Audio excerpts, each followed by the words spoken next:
गुरुमितम इन तस्मै श्री गुरुये नमः। श्री चैतन्य मनोभीष्टम स्थापन इन भूतले स्वयं रूपम कदा मुहम ददाति स्वपदान्तिकम।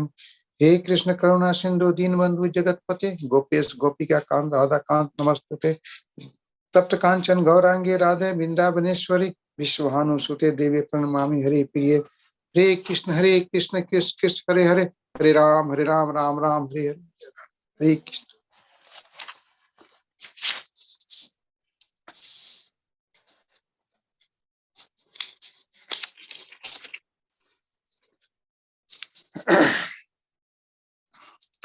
धूमेन व्रियते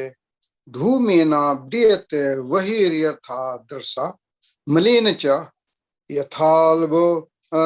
यथाल्बेन विरतो गर्भस्थ तथा तदीन दमावृतम। धूमेन व्रियत,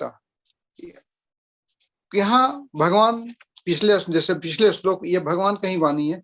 पिछले श्लोक में भगवान ने कहा था कि आदमी ने कि अर्जुन को समझा रहे हैं कि मैंने किस तरह से रजोगुण के संपर्क में आने पर किसी भी मानव प्राणी का रजोगुण में जैसे वो संपर्क में जाता है तो उसमें काम का उत्पत्ति होता है, और वो काम न मिलने पर वो मैंने काम की अब मैंने तृप्ति नहीं होने पर क्रोध आता है, क्रोध मोह उत्पन्न होते जाता है। ये हमारा ये काम एक है जो मनुष्य का सबसे बड़ा दुश्मन है, ये पापी दुश्मन है, इससे बचना चाहिए। तो उसी को इसी बात को बृहत रूप से समझा रहे हैं कि हम इस तरह का, इस श्लोक का अगर तात्पर्य अर्थ अगर देखते हैं कि इसमें 3 कैटेगरी बताया गया। जिस प्रकार अग्नि धुएं से, दर्पण धूल से अथवा भ्रूम गर्भाशय से आवृत रहता है, उसी तरह जीवात्मा इस काम के विभिन्न मात्राओं से आवृत रहता है। धूमेना वृत कहने का तात्पर्य यह है कि जैसे अब सिंपल भाषा में देख सकते हैं, जैसे जहां ऐसे तो हम कहते ना कि धुआं, जहां भी धुआं दिखाई पड़ती है वहां आग है। पुराने कहावत को भाई, जहां धुआं दिखाई पड़ा वहां आग है। कहीं भी कुछ कानाफूसी होता है, कुछ तो सच्चाई होती है, ऐसा नहीं है। तो जहां धुआं दिखाई पड़ा वहां आग है। उसी तरह का धुआं क्या करता, आग को ढके रहता। ये सबसे माने कम लेयर की बात है, कम लेयर में है उसका लेयर। माने हमारे शरीर, हमारे मन में कोई नहीं, अभी तो आज के समय में या हम लोग शरीर को समझते हैं, आत्मा को बाकी तमोगुण रजोगुण की जहां बात आती है, ये वही लोग हैं कि जिसमें शरीर समझते हैं, शरीर की सेवा में लगे रहते हैं, तीनों टाइम प्रसाद, तीनों टाइम भोजन करते हैं, तीनों मैंने अपनी शरीर की सफाई में स्नान ध्यान क्या क्या मैंने जितनी भी हो सके वो टाइमली करते हैं।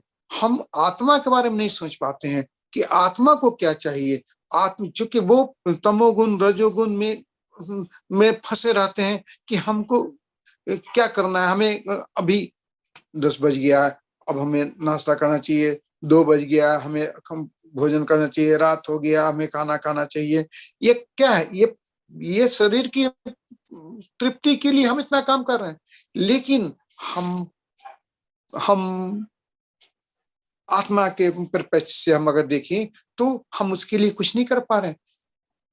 जैसे कहा गया, सब कुछ भी करो कृष्ण को केंद्र मान के करो। क्यों? इसका एक बहुत अच्छा एक उदाहरण में हम देखते हैं।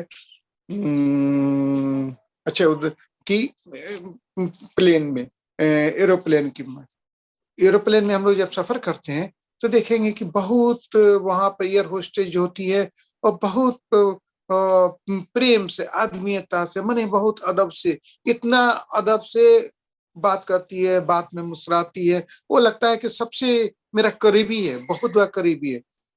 इनफैक्ट वो करीबी नहीं है, वो सिर्फ पेमेंट है। आप उसको पैसा दिए हैं तो उसको मैंने क्या बोले, वो सर्विस के लिए अपना जॉब कर रही है।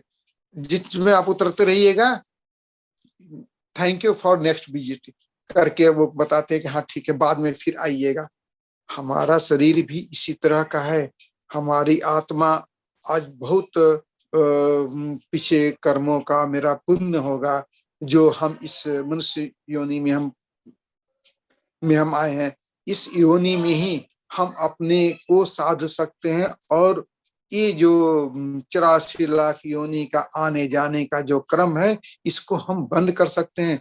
हम डाइवर्ट कर सकते हैं, हम भगवत धाम की ओर जा सकते हैं। हम अपने क्रियाकलाप ऐसा करें कि हम तमोगुण, रजोगुण, सतोगुण से ऊपर उठें। सतोगुण तो बहुत दूर की बात है, हम लोग रजोगुण से ही ऊपर नहीं उठ पाते हैं। आज रजोगुण और तमोगुण का प्रवेश इस कलयुग में, इस कलयुग को ही कलह युग कहा है, जो कि आपस में झगड़ा विवाद कुछ कुछ होते रहता है। कोई ऐसा घर, कोई ऐसा समाज, ऐसा परिवार नहीं होगा जहाँ पे कलह नहीं होगी। थोड़ी थोड़ी बात पर भाई भाई से, भाई भाई बहन से झगड़ा, मैंने बात तो हो ही जाता है। झगड़ा तो खैर बहुत दूर की बात, कलह तो तुरंत हो जाती। तो हमारे जैसे एरोप्लेन कैसे कहा जाएगा कि हम वहां पेमेंट किए, तो हमें वहां पर कहा था ठीक है आदमीता मिल गया, हमें चाहिए ये जैसे शरीर हमारा आज है, हम आज यहाँ, हमें भी अब यहाँ आए हैं।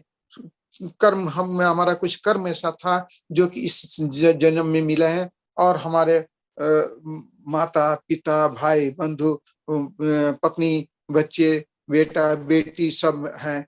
लेकिन कितना दिन तक, कुछ दिन चलते चलते सब जैसे एक्सपायर हो गया, टाइम पूरा हो गया, काल के गाल में हम लोग चले गए।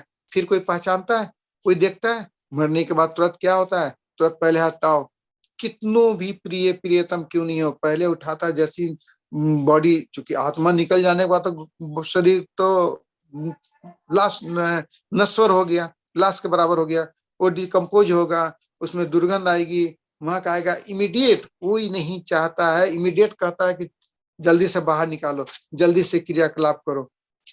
यहाँ पर इसी इसी बात को बार बार इस श्लोक में यही समझा रहे हैं कि हमारा हम इस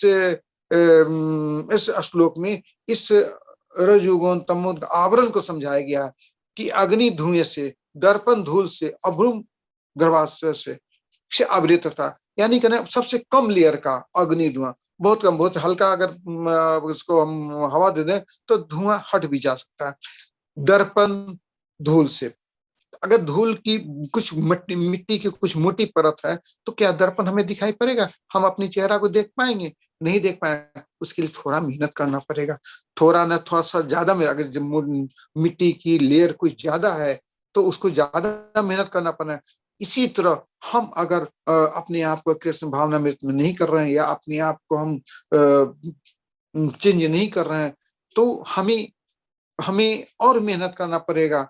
उसी तरह मिट्टी का, जैसे क्यों कहा जाता है कि भक्त, हम लोग भक्त के संग रहना चाहिए। रोज एक लाइन हमेशा बताते हैं कि हम किसको केंद्रित मान के हमेशा कोई भी काम करो उनकी प्रसन्नता के लिए, खुशी के करो। जैसे इसका एग्जाम्पल, एक बहुत बहुत बड़े आदमी जो होते हैं, या राजा, या जो बड़े अधिकारी होते हैं, उसके पर्सनल सेक्रेटरी होते हैं। वो सेक्रेटरी क्या, अपने ऑफिसर का हर चीज को, उसको 10 बजे क्या चाहिए, 2 बजे क्या चाहिए, नाश्ता में क्या चाहिए, स्नैक्स में क्या चाहिए, उसको पता होता। वो अपने ऑफिसर को खुश करने के लिए भरसक प्रयास में रहता है और खुश करता है। हमें वो तो अपनी जॉब है, रजोगुण के